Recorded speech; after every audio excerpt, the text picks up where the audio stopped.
compañeros, somos el grupo número 1 de política educativa. Vamos a presentar lo que es el debate, el análisis acerca de los objetivos de desarrollo sostenible, acerca de los objetivos del milenio también, y acerca del Plan Nacional del Buen Vivir, algunos artículos concretos de la Constitución del Ecuador, la cual respalda todo este tipo de acciones y planes que se vienen promoviendo a nivel mundial. En este caso hay que recordar que la ONU propone esto, son 193 países de los 195 con los estados que no son reconocidos por los organismos internacionales, pero 193 países conforman esto. Entonces vamos a analizar un poco acerca de qué medidas se están tomando y vamos a pasar a analizar también de qué forma eso se está cumpliendo o de qué forma se proyecta cumplir esos objetivos hasta el año 2030 en el Ecuador.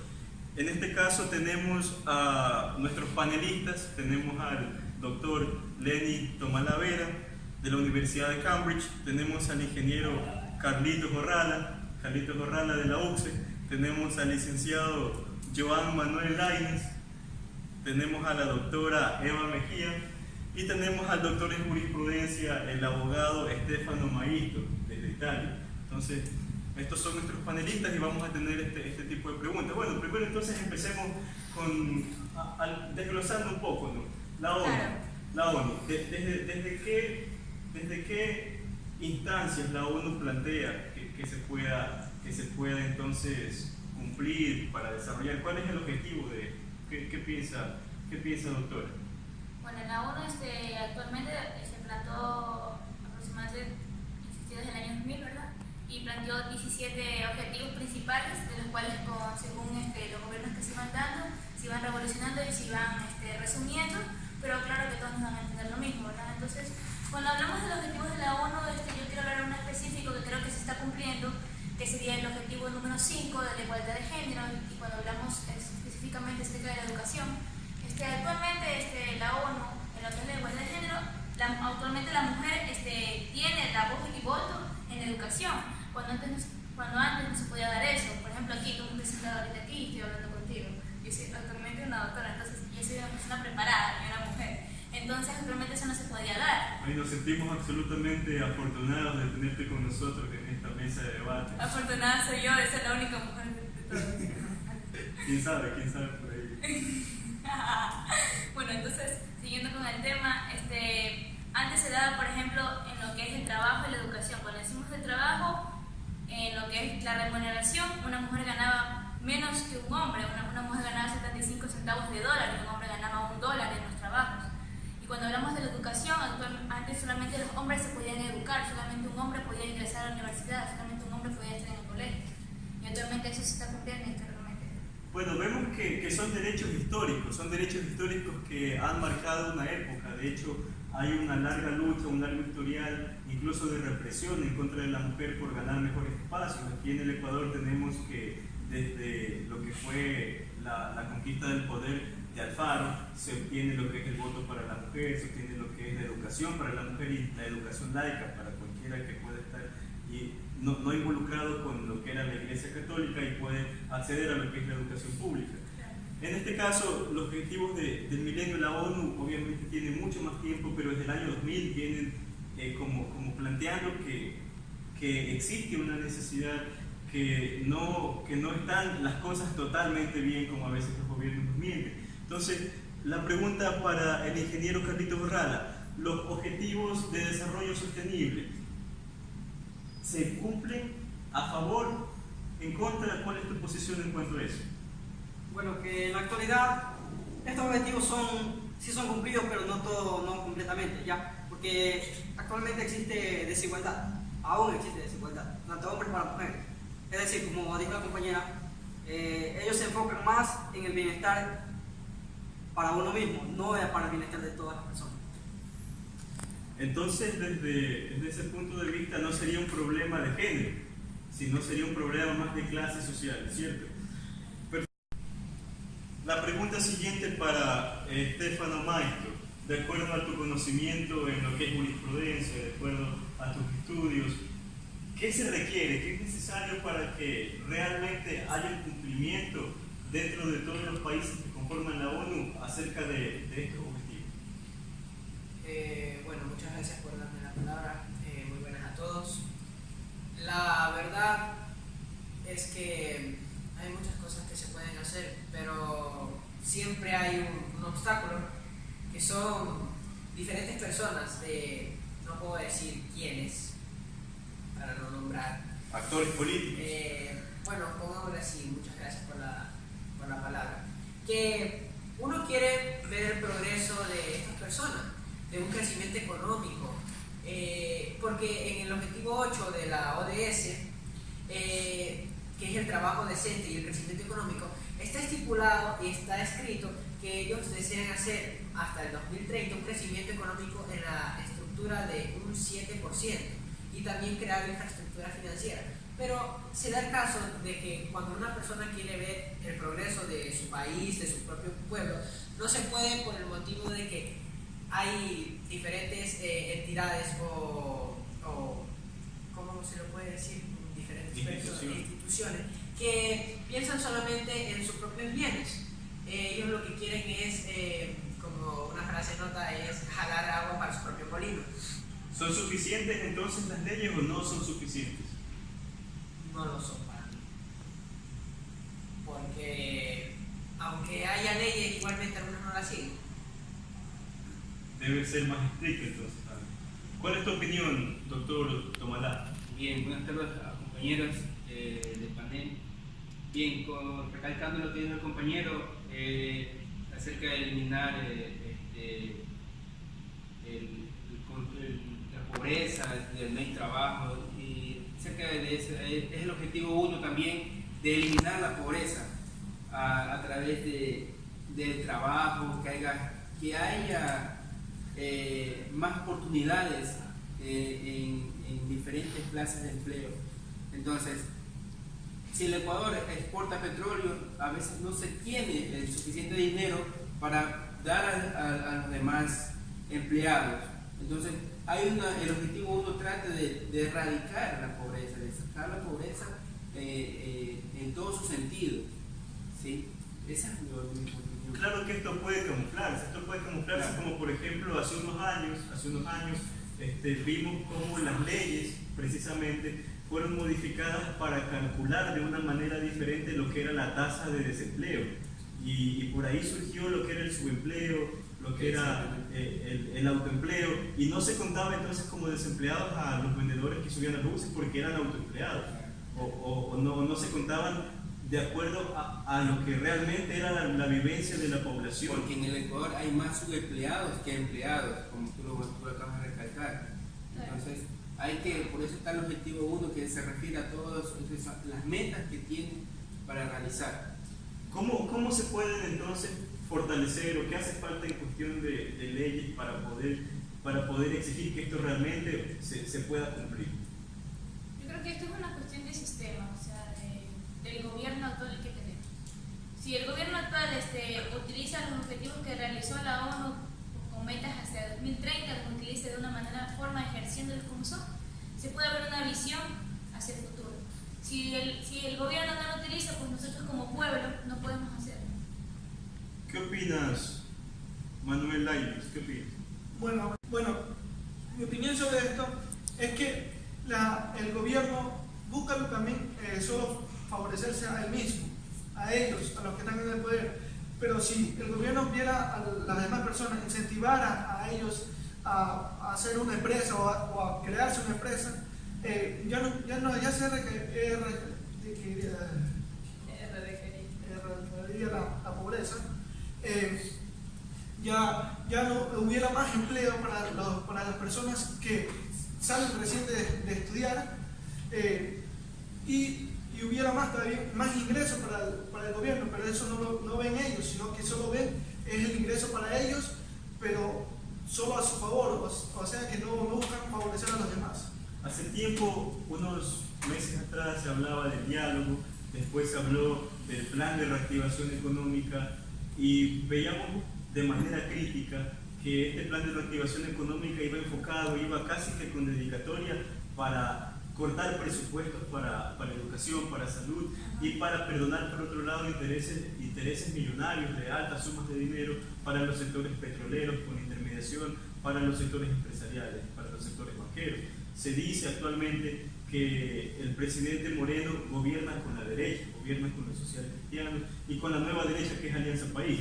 ¿Qué posición nosotros podemos o qué podemos nosotros opinar al respecto de qué cumplimiento se puede dar en estas condiciones de los objetivos de desarrollo sostenible? Bueno, si hablamos de los objetivos de desarrollo sostenible, aquí también entrarían los objetivos de desarrollo del milenio, que sería desde el 2005 hasta el 2013 más o menos, 2017, porque ahí seguían los planes nacionales de buen vivir, que es hasta el 2030 supuestamente. Entonces aquí entraría lo que es los objetivos del milenio, donde dice que, por ejemplo, lograr que todo el mundo acceda a una educación primaria. Pero si estamos hablando de un recorte presupuestario para la educación, ¿dónde vemos ahí que el joven tenga la inspiración de estudiar si van a recortar nuestros recursos para la educación? Esto fue un boom en Facebook, ¿no? Entonces salieron algunos memes donde por ahí decían que ¿por qué mejor no votamos más asambleístas que solamente van a pedir el diezmo y a pelearse en la asamblea? ¿Y por qué mejor no les recortamos ahí el sueldo para que no se recorte el sueldo de la educación? Esto se podría decir que, como usted dice, que perdonan las deudas que tienen las grandes empresas. Claro. Esto, se podría decir que perdonan porque las grandes empresas les favorecen a ellos, pero no, a la educación no quieren porque ven que la educación no le da a ellos como un ingreso, sino es que es un ingreso para la persona, porque la persona es la que se va a formar y va a tener su propio ingreso, su propio desarrollo en esta vida. Pero ellos no más quieren favorecer, como le digo, favorecerse a ellos mismos. ¿Será entonces que podemos decir que no le conviene a los gobiernos que se cumplan a cabalidad los objetivos de desarrollo sostenible en educación? En parte sí, en parte no. Yo creo que si somos ciudadanos que solamente, vulgarmente se diría, hacemos caso de lo que ellos dicen, nos mandan entre nosotros, pienso que ellos estarían bien, pero también tenemos que por lo menos tener un grado de conocimiento o hacer un tipo de educación para poder acceder a lo que ellos dicen. Porque si ellos nos dicen, hagan esto, pero si nosotros no sabemos qué nos quieren dar a entender, o sea, es un pro y un contra para ellos. Un pro porque sabemos más y un contra porque no nos sabemos. O se podría decir que ellos no quieren que nosotros desarrollemos nuestra mentalidad, porque nos daríamos cuenta de lo que está bien, lo que está mal, o lo que está a favor de nosotros en contra. Porque si no ayudan a lo que es la educación, nosotros solo nos enfocaríamos a lo que ellos dicen y no pensaríamos que viene a futuro. La Constitución del Ecuador se reformó en el año 2008. En el año 2008 hubo un llamado a conformar una asamblea constituyente, la cual se encargó de crear una nueva constitución para el Ecuador.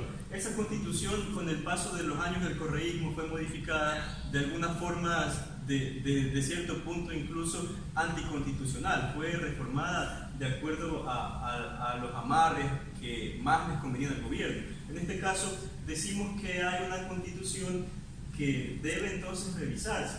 ¿De qué manera nosotros creemos entonces, panelistas, que podría esa constitución incluir qué elementos podría recoger y cómo nosotros podríamos conocer estos elementos? Ha habido unos meses de diálogo, pero algunos sectores se ha hecho de pronto caso omiso, como el sector de los estudiantes. De pronto no se ha tomado en cuenta las propuestas que han tenido. Entonces, ¿de qué manera o qué opinión tenemos frente a esto? Bueno, cuando hablamos de la Constitución, sabemos que fue reformada en el 2008 por el presidente actual de que fue Rafael Correa Delgado. Todos sabemos que el presidente Rafael Correa en el tema de la educación no hay problema, ha sido un excelente, ha hecho muchas cosas por la educación y ha replicado en el título 6, cuando habla de la calidad de la educación, ¿no? Ha dicho que la educación tiene que ser laica desde la instrucción básica, media y superior, ¿no? Diferentemente, asimismo también tiene que ser una educación de calidad para las instituciones privadas, ¿no? Entonces decimos que ha hecho un buen trabajo conforme en la reforma de la Constitución en ciertos títulos y capítulos de eso, ¿no? En base a la educación. Siempre Fueron los asambleístas. Claro. O sea, cuando se reformó la Constitución fue en base a una mesa de diálogo, me imagino, con los asambleístas en la asamblea, claro. Yo quisiera preguntar algo, o sea, una contra de lo que hizo el expresidente. Es verdad que dio apoyo para que todas las personas pudieran estudiar, tuvieran una educación básica,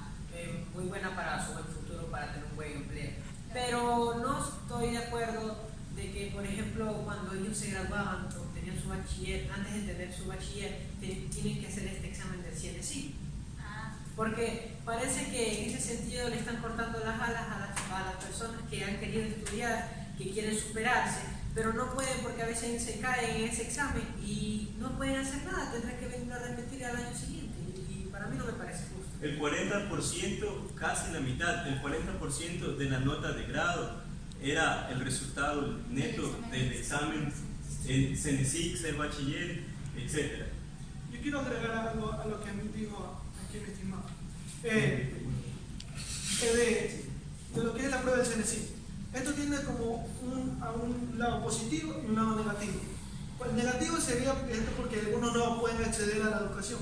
Pero el lado positivo es que esto regula un poco, controla un poco la sobrepoblación de estudiantes que quieren ingresar a esto. Porque antes no había esto, ingresaban bastantes estudiantes y algunos solo por venir a pasar el tiempo, solo por venir, sentarse y perdían el año o ocupaban los cupos de los demás que sí querían estudiar y ellos se quedaban afuera y los demás ingresaban y los que venían aquí era por gusto a estar solo viendo, riéndose en clase y cuando ya tocaba para pasar, no pasaban y ya se iban disminuyendo o se retiraban porque ya no les gustaba esa carrera. En cambio con esto del CNSI para ingresar es como que regula un poco lo que es para ingresar, ya ve el esfuerzo del estudiante para ingresar a estudiar, para seguir desempeñándose en una carrera. Se hablaba de la revolución educativa por mucho tiempo, se habló de la revolución educativa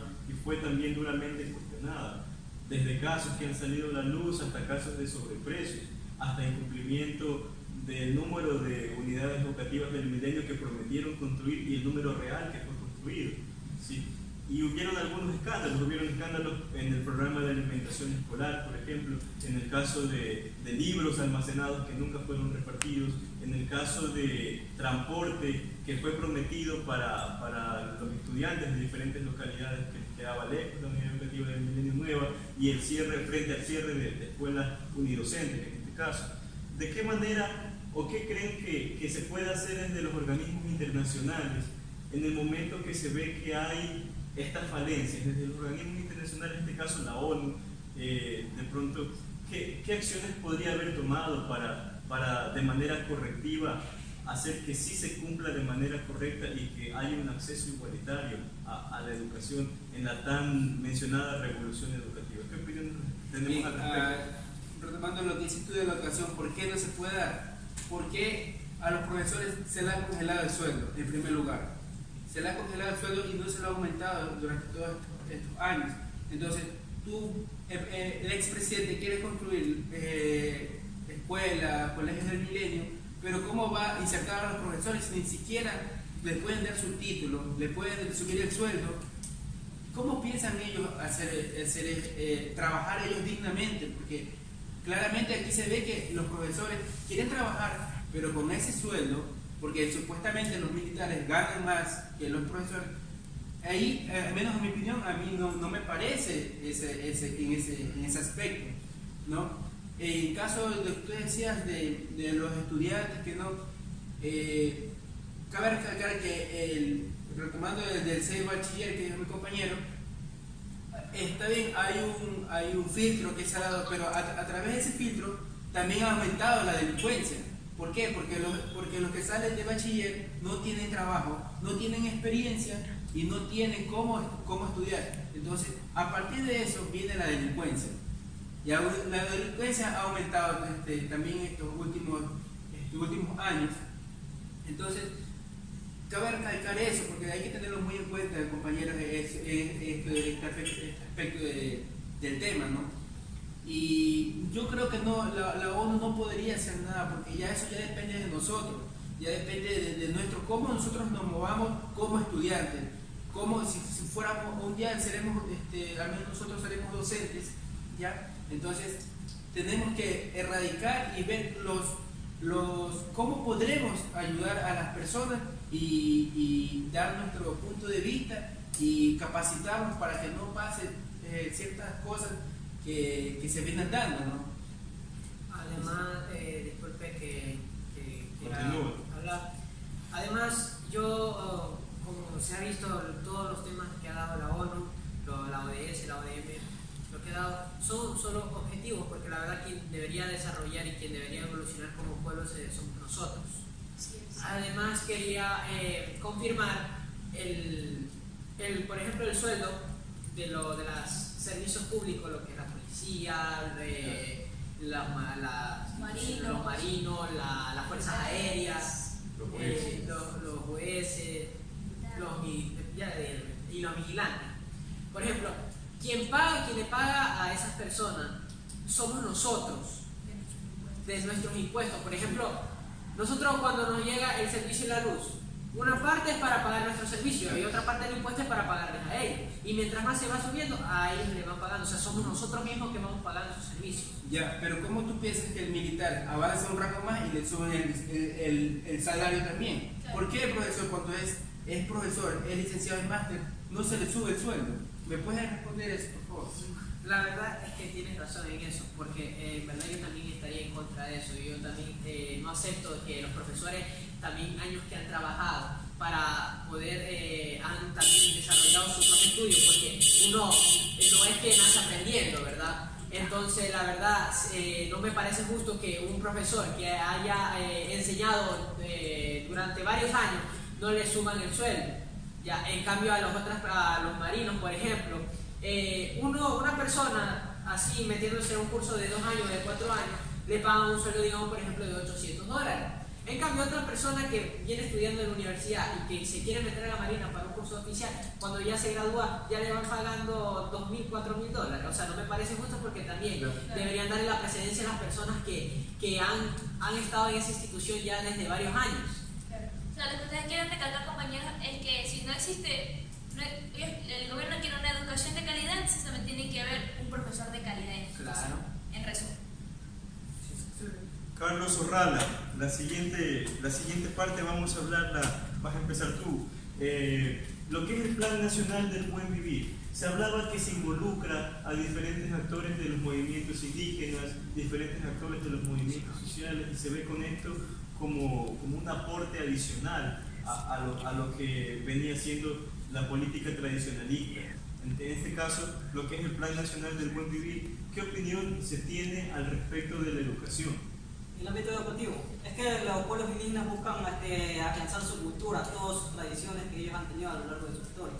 En el ámbito educativo, si un indígena o alguien de cultura de la sierra viene a estudiar acá a la costa, acá a la costa no se le va a exigir a que use uniforme como todos nosotros usamos. Ellos están obligadamente por su cultura a usar una vestimenta diferente. Hace un tiempo se implementó el Bachillerato General Unificado. El Bachillerato General Unificado tenía unos objetivos y tenía unos metas a largo plazo en cuanto a lo que era educación. Hace un par de meses vemos cómo desde el Estado se reconoce los pésimos resultados que da el Bachillerato General Unificado, y se reconoce que por este tipo de problemas se va a regresar, se va a retomar lo que era el bachillerato por especialidades. ¿De qué manera podemos nosotros empatar eso con lo que es el objetivo de desarrollo en este caso, de la educación? Cuando hablamos del bachillerato unificado, nos referimos específicamente cuando uno va a estudiar, se dan todas las materias, ¿verdad? ¿Ya? Entonces, creo que esto influye bastante, ¿no? Porque, por ejemplo, viene alguien del BI, de Bachillerato Internacional, entonces dicen, él recibe más horas de clase, él sale entra a las 7 de la mañana, sale a las 3 de la tarde, y un bachillerato general unificado entra a las 7 de la mañana y sale, qué sé yo, 12. ¿Es pedagógico esta jornada hablar que es pedagógico? ¿Podemos decir que es pedagógico? Yo creo que no, yo creo que si el bachillerato general unificado del BI se diferencia simplemente que en el BI te dan más inglés que en el bachillerato general unificado, y sales como una especialidad, que así sale tu título de bachiller especializado en el BI, ¿no? O se podría decir que bueno, yo tengo entendido con investigaciones que he realizado, que a estudiantes o encuestas que he tenido, que en el bachillerato internacional, ellos han dicho que ahí están las personas que tienen más intelecto que las demás. Pero esto no debería ser así, porque todos el profesor o las instituciones tienen que desarrollar las capacidades para todos, no solo para un cierto grupo. Tienen que desarrollar todo el intelecto a todas las personas, así sea que él tenga mayor intelecto, pero hacerlo que sea igualitario. Ahí sí hay igualdad para la educación. ¿Se empata esto, va de acuerdo entonces con el objetivo de desarrollo del milenio en la educación? Podríamos decirlo que... En parte, en parte. En partes. Sí, y que yo creo que es más, creo que no debe haber ni el bachillerato general unificado ni el BI, debería ser un solo bachillerato internacional, donde todos los ecuatorianos estemos obligados a aprender el inglés.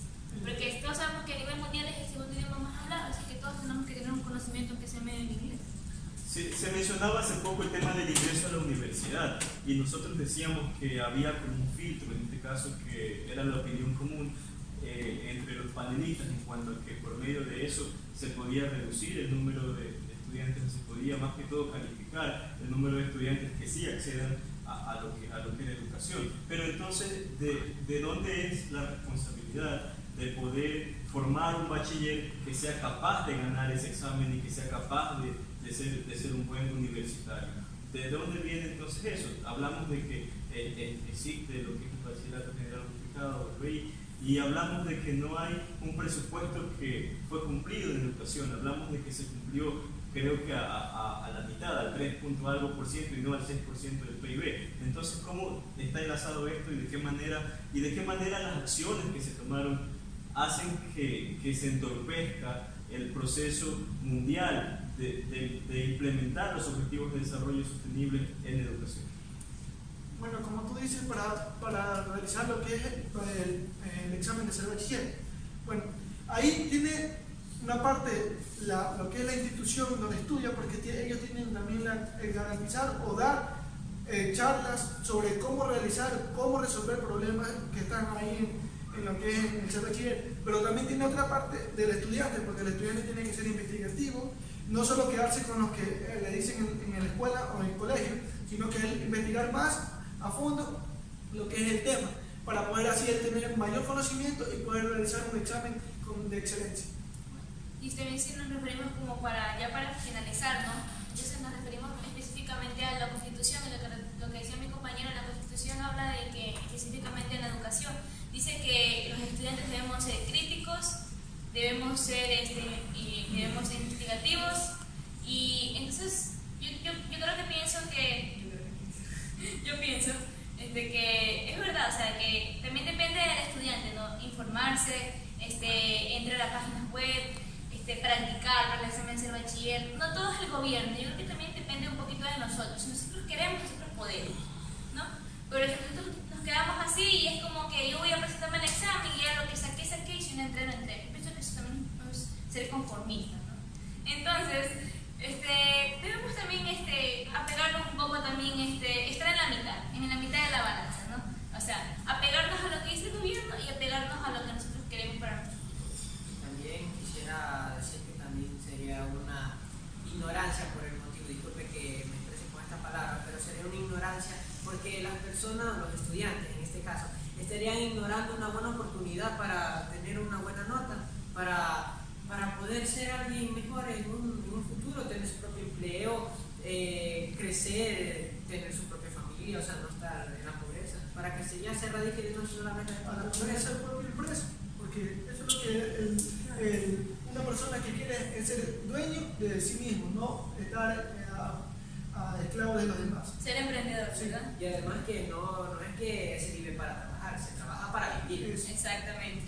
Cabe recalcar que la universidad da la oportunidad al estudiante de estudiar, pero ya si él no lo aprueba, ya obviamente tiene sus claras consecuencias. Cada vez los estudiantes, o la mayoría se va dando cuenta de esa situación. Entonces, la mayoría de estudiantes busca cursos, busca en las páginas web, entonces métodos para superar ese examen también, ¿no? Si te da una oportunidad, es bueno que la aproveches. Yo pienso que hablando de ese tema del ser bachiller, yo pienso que fue un buen proyecto del gobierno anterior. ¿Por qué? Porque anteriormente no existía un mecanismo que regulaba el sistema de educación superior, donde tú hacías... Anteriormente pagaba. Ajá, o sea... El mecanismo regulador era el dinero. Sí, O sea, pero... pongámoslo más suave, por debajo de la mesa.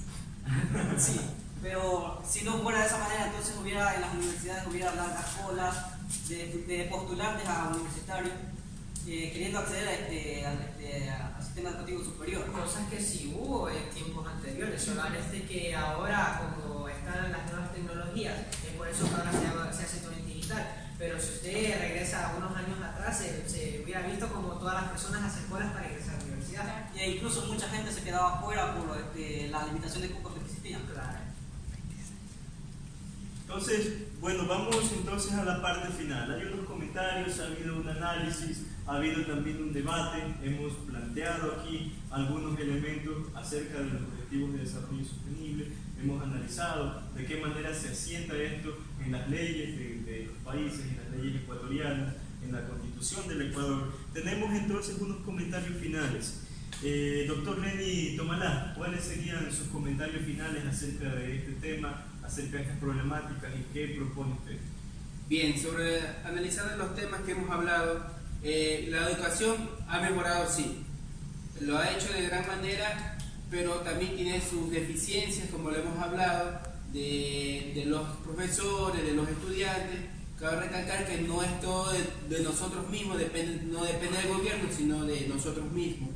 Y sobre el Plan Nacional del Buen Vivir, todos, como dijo mi compañero, es todo sobre nuestra cultura, sobre cómo podemos venir a las universidades. Nadie es obligado a venir a las universidades. Simplemente nosotros somos dueños de nuestros mismos pensamientos. Nosotros veremos si queremos o no queremos. Ya depende de cada persona, de cada estudiante, como quiera verlo de esa manera. Perfecto, doctor. Ingeniero Orrala, ¿cuáles serían sus comentarios finales en cuanto a las problemáticas que se han planteado ahora? Porque yo pienso que la calidad educativa no depende solamente del gobierno, sino también depende de nosotros, a que nosotros nos autoeduquemos y busquemos una manera de salir adelante mediante investigaciones. Manuel Aines, ¿qué opinión tienes al respecto? Tus comentarios finales y tu saludo final al público, a tus fans. Bueno, yo pienso que la educación debe tener más apoyo, no debe quedarse como está ahora, porque como se dice, nosotros somos el futuro del país. Entonces la educación tiene que mejorar y cada vez ir mejorando y ser igualitaria para todos, no existir que porque eres más inteligente tiene que haber una preferencia para ti, no, todos tienen que ser por igual y así veré que el país va a mejorar y va a salir hasta de la pobreza en la que está. Lo que queremos. Doctora Eva, ya, ¿cuál es tu opinión al respecto de la proyección que se tiene? Tu comentario final en cuanto a la proyección que se tiene. Mi comentario final a la proyección al futuro sería que salgamos de ser un país tercermundista. Todo el mundo sabe que Ecuador es un país tercermundista. No es una potencia. Una potencia en turismo sí, pero si hablamos de tecnología, educación y lo demás, estamos por debajo. Entonces, esa sería una proyección a futuro que espero que se cumpla. ¿No? Y seguramente podríamos decir que somos una potencia en impuestos. Me parece. Porque hasta por pasar la calle que cobran, hermano. Estefano Maisto, ¿cuál sería tu comentario final en cuanto a la Constitución del Ecuador y el Plan Nacional del Buen Vivir? Bueno, mi comentario sería que, como lo dije anteriormente, hay que aprovechar las oportunidades, seguir las leyes. Bueno, para eso estuve estudiando. Porque a mí me dieron una oportunidad, porque la vida es solo una. Y si tú no la aprovechas, no puedes tener un futuro. Si a ti te dan la opción de estudiar, yo creo que deberías aprovecharla. Y a ti, estudiante que me estás viendo en este momento, creo que deberías dejar al lado todo lo malo y empezar a pensar en tu futuro. Porque hay un dicho donde dice, si se vive solamente una vez, pero se muere dos. En cambio, si vives 2 veces, te mueres una. Bueno, muchas gracias. Bueno, esto ha sido lo que es el debate acerca de los ODS, los ODM, el Plan Nacional del Buen Vivir y la Constitución del Ecuador. Esperamos que se pueda tener estas referencias como tema de análisis para lo que es la clase y